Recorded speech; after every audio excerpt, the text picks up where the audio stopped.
Chairman Hill, Chairman Stile, members of the subcommittee. I was first asked to comment on a draft crypto market structure bill back in 2018. At the time, one Bitcoin had fallen to roughly $3,000. The term DeFi had only recently been coined to describe a small and experimental corner of the ecosystem. And beyond a relatively small group of developers, users, and entrepreneurs, many people viewed crypto as a technology whose moment might have already passed. But even then, the core policy challenge was clear.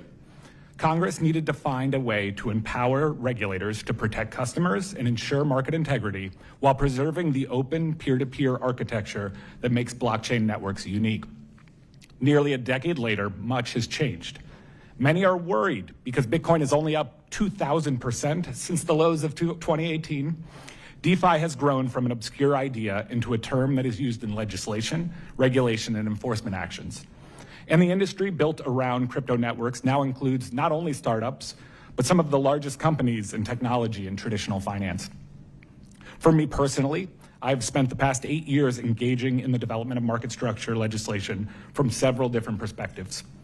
At the CFTC, including my roles running Lab CFTC and working for Chairman Benham, I provided detailed technical analysis to Congress on what authority the CFTC would need to oversee these markets. At Chainalysis, I engaged policymakers on illicit finance issues involving crypto networks. And now at Coin Center, the place that I got my first opportunity in this ecosystem back in 2014, I focus on the public interest and civil liberties issues raised by open blockchain networks. From all of those perspectives, I believe clarity answers the call. The work is largely done. The provisions have been negotiated. The stakeholders have been engaged. And most importantly, the House passed a bipartisan bill 1 year ago that would create a robust framework for regulating crypto markets while protecting the underlying networks and those who develop them from inappropriate regulation. That latter point is essential. Blockchain networks are not merely a new way to trade assets.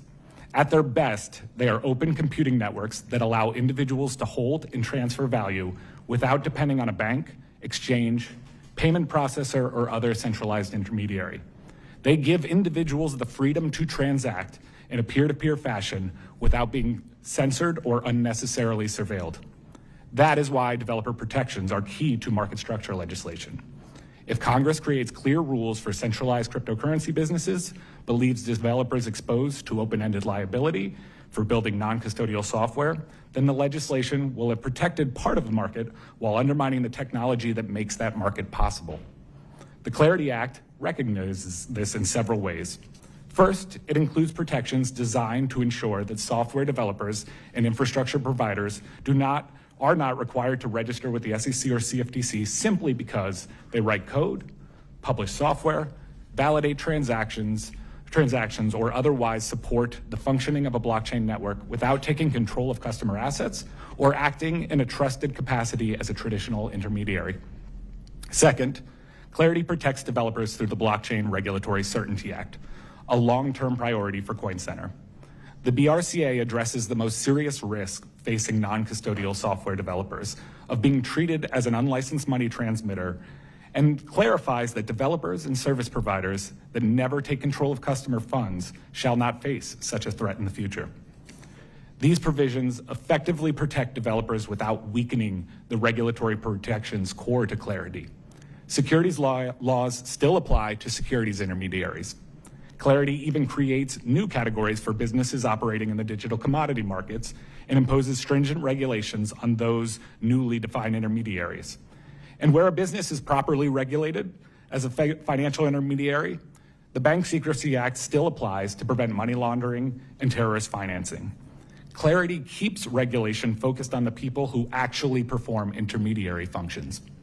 And for these reasons, Coin Center applauds the House for its work in passing Clarity and encourages the Senate to pass equivalent legislation as part of its market structure efforts. This has been a long process, but the pieces are now in place. Congress can meaningfully improve market integrity and customer protection while also preserving the open networks, non-custodial tools, and peer-to-peer architecture that makes this technology worth protecting. Thank you, and I look forward to your questions.